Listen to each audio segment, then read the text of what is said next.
Hello friends, welcome in Cosmo English tutor online class. मित्रांनो, आपले Cosmo English tutor online class मध्ये स्वागत आहे. Friends, today we are going to learn last sub type of present tense. मित्रांनो, आपण वर्तमान काळाचा लास्ट सब टाइप आज शिकणार आहोत. आपण प्रिव्हियस लेक्चर मध्ये 3 टाइप्स शिकलेलो आहोत, जे की आहे simple present tense, present continuous tense आणि प्रेझेंट परफेक्ट टेन्स. आणि आपण या लेक्चर मध्ये प्रेझेंट परफेक्ट कंटिन्युअस टेन्स म्हणजेच पूर्ण अपूर्ण वर्तमान काळ शिकणार आहोत. Friends, present perfect continuous tense म्हणजे काय, तर एखादी क्रिया ही पास्ट टेन्स मध्ये चालू झाली आणि ती आता देखील कंटिन्युअस प्रोसेस मध्ये आहे किंवा चालू आहे, याला आपण बोलत असतो प्रेझेंट परफेक्ट कंटिन्युअस टेन्स. आता मित्रांनो, आपण डिटेल मध्ये शिकूया की वाक्य कशी तयार करावी, प्रेझेंट परफेक्ट कंटिन्युअस टेन्स म्हणजे काय हे आपण आता सविस्तर शिकणार आहोत. Friends, before we begin to learn present perfect continuous tense, we will learn following action words. आपण खालील ॲक्शन वर्ड्स क्रियापद शिकणार आहोत, जे की 3 फॉर्म्स मध्ये दिलेले आहेत. फर्स्ट फॉर्म, सेकंड फॉर्म आणि third form. Please read and study carefully with pronunciation, meaning and spelling. आणि आपल्याला 3 ॲक्शन वर्ड्स हे त्यांचे उच्चार, त्यानंतर स्पेलिंग आणि त्यांचा अर्थ हा काळजीपूर्वक लक्षात ठेवायचा आहे, शिकायचा आहे. Please study also second and third form of this action words. आणि आपल्याला सेकंड फॉर्म आणि थर्ड फॉर्म म्हणजेच क्रियापदाचा दुसरा फॉर्म आणि तिसरा फॉर्म देखील शिकायचा आहे. So let us learn in detail all these action words, 3 form of action words. Friends, let us learn list of action words in 3 forms used in different tenses. मित्रांनो, वेगवेगळ्या tense मध्ये action वर्डचे 3 forms हे use केले जातात आणि आपण यामध्ये काही 3 forms, first form, second form आणि थर्ड फॉर्म शिकणार आहोत. आता आपण बघूया की फर्स्ट फॉर्म काय आहे. To give, to read, to speak, to pray, to know, to receive, to break, to cure, to wash, to begin and to see. आता याचे आपण सेकंड फॉर्म आणि थर्ड फॉर्म देखील अभ्यासणार आहोत. Give, gave, given, read, read, read, speak, spoke, spoken, pray, prayed, prayed, know, knew, known, receive, received, received, break, broke, broken, cure, cured, cured, wash, washed, washed, begin, began, begun, see, सॉ, scene. अशा प्रकारे मित्रांनो, आपण first form of the verb, second form of the verb आणि third form of the verb वाक्यामध्ये वापरत असतो. But friends, in today's topic present perfect continuous tense, what we are using, which structure we are using in the sentence, that we are going to learn. So let us learn in detail. Friends, now we will see the structure of present perfect continuous tense. See friends, पूर्ण अपूर्ण वर्तमान काळाची रचना. Assertive sentence म्हणजेच विधानार्थी वाक्य ही कशी तयार करावी हे आता आपण शिकणार आहोत.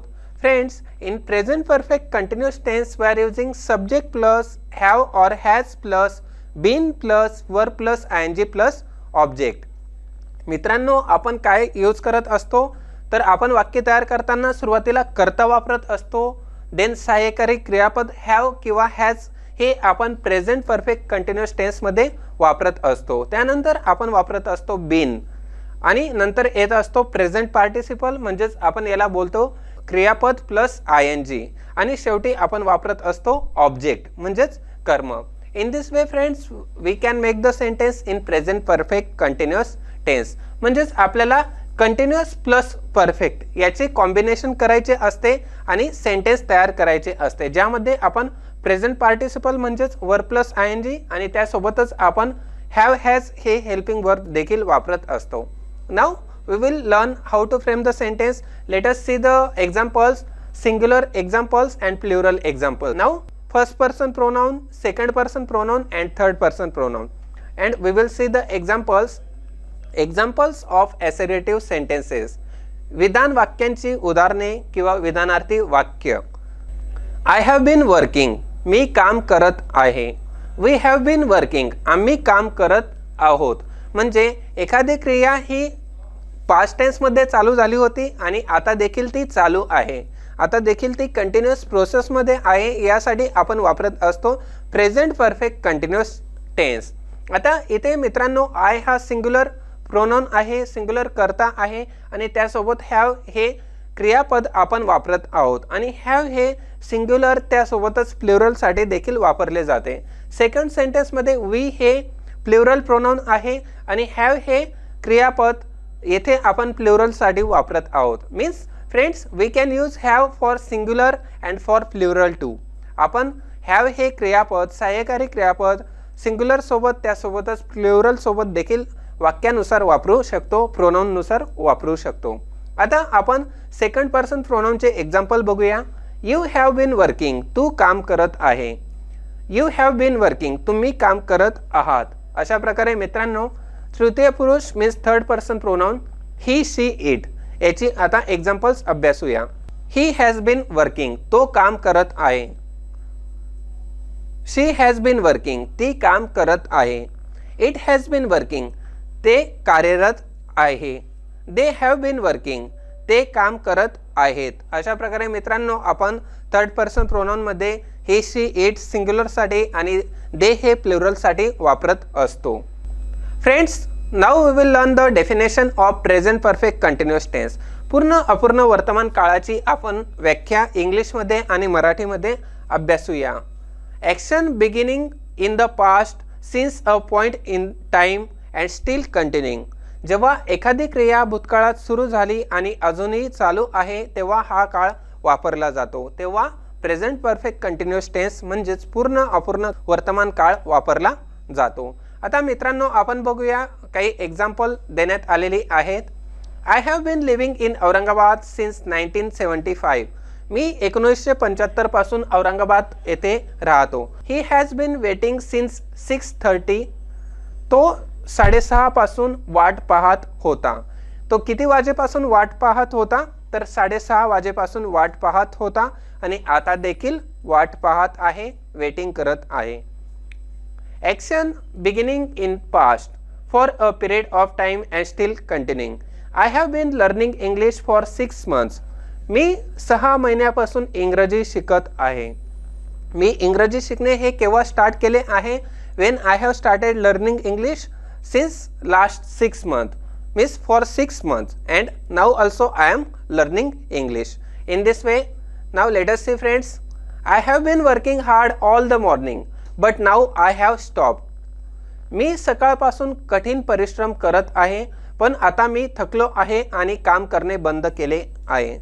मी केव्हापासून काम करत आहे तर मी सकाळपासून कठोर परिश्रम करत आहे.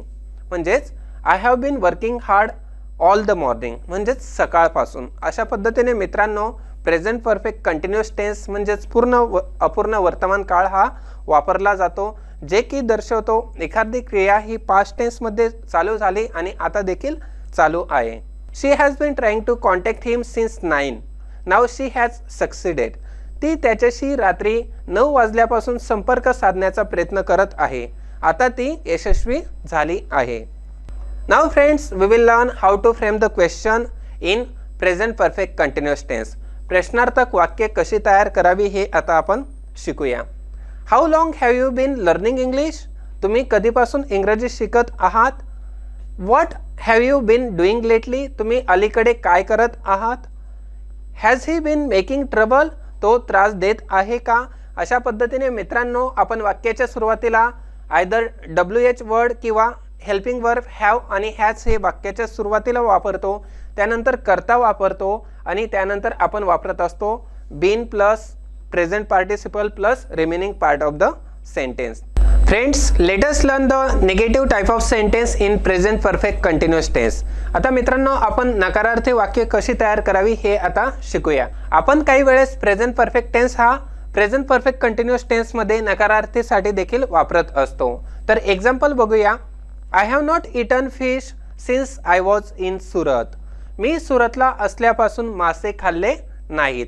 आता या वाक्यामध्ये मित्रांनो आपण हॅव नंतर नॉट आणि third form of the verb वापरत आहोत, जे की आहे present perfect tense. Now friends, let us C.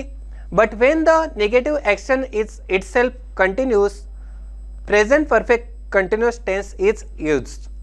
मित्रांनो, जेव्हा आपण निगेटिव्ह ॲक्शन जेव्हा दाखवत असतो त्यावेळेस कोणता टेन्स वापरला जातो, तर त्यावेळेस आपण प्रेझेंट परफेक्ट कंटिन्युअस टेन्स वापरत असतो. आणि आता एक्झाम्पल बघूया. I have not been feeling well lately. मला आता बरे वाटत नाही आहे. He has not been working very hard this week. त्याने या आठवड्यात फारशी मेहनत घेतली नाही आहे. अशा प्रकारची वाक्य आपण प्रेझेंट परफेक्ट कंटिन्युअस टेन्समध्ये तयार करू शकतो, निगेटिव्ह वाक्य तयार करू शकतो. Now let us see friends, one special note is given there. आपल्याला काही विशेष नोंद देण्यात आलेली आहे आणि काय आहे आता आपण ते बघूया. An important difference between the present perfect tense and present perfect continuous tense is that when the number of times an action is completed is mentioned, only the present perfect tense is used. ज्यावेळेस एखादी action he a number of times म्हणजेच एखादी कृती ही खूप वेळा repeat झाली असेल, घडली असेल, त्यावेळेस आपण कोणता टेन्स वापरत असतो, तर प्रेझेंट परफेक्ट टेन्स वापरत असतो. For example, he has drunk 4 glass of water. त्याने 4 ग्लास पाणी पिले आहेत. I have typed 6 letters. मी 6 अक्षरे टाईप केली आहेत. अशा प्रकारे मित्रांनो, जेव्हा एखादी घटना किंवा कृती ही रिपीटेडली घडत असते त्यावेळेस आपण प्रेझेंट परफेक्ट टेन्स वापरत असतो. आता आपण पुढील वेगळी स्पेशल नोट अभ्यासणार आहोत. When the length of time is emphasised, the continuous form is used. जेव्हा आपण एखादी घटना ही लॉंग टाइम चालू असते, लेंदी चालू असते, त्यावेळेस आपण कोणता टेन्स यूज करतो, तर प्रेझेंट परफेक्ट कंटिन्युअस टेन्स हा आपण वापरत असतो. वाक्य, he has been drinking all evening. तो संध्याकाळपासून मद्यपान करत आहे. म्हणजेच तो केव्हापासून करत आहे, तर इव्हिनिंग पासून करत आहे. म्हणजेच लेंथ किंवा लॉंग आपल्याला एखादी घटना दाखवायची असेल त्यावेळेस आपण वापरत असतो present perfect continuous tense. I have been typing since 9. मी 9 पासून टाईप करत आहे. केव्हापासून मी टायपिंग करत आहे, तर 9 वाजल्यापासून मी टायपिंग करत आहे. In this way friends, we have learn today's topic present perfect continuous tense. अशा प्रकारे मित्रांनो, आपण पूर्ण अपूर्ण वर्तमान काळ शिकलो आहोत. त्यामध्ये आपण ॲसरेटिव्ह टाईप ऑफ सेंटेन्स, विधानार्थी वाक्य, निगेटिव्ह टाईप ऑफ सेंटेन्स, नकारार्थी वाक्य, इंटेरोगेटिव्ह टाईप ऑफ सेंटेन्स, प्रश्नार्थक वाक्य हे शिकलेलो आहोत. आणि मित्रांनो, अशा प्रकारे आपण प्रेझेंट टेन्सचे 4 types means all types of present tense we have completed, we have learn and I hope तुम्हाला खूप चांगल्या प्रकारे प्रेझेंट टेन्स म्हणजे काय त्याचे ऑल 4 टाइप्स समजले असतील. So friends, we will meet in the next video. Thank you everybody. Have a nice day. Thank you. Dear students, now we will do the exercise on the chapter which we learned. विद्यार्थी मित्रांनो, आता आपण शिकलेल्या टॉपिकवरती exercise म्हणजे स्वाध्याय करणार आहोत.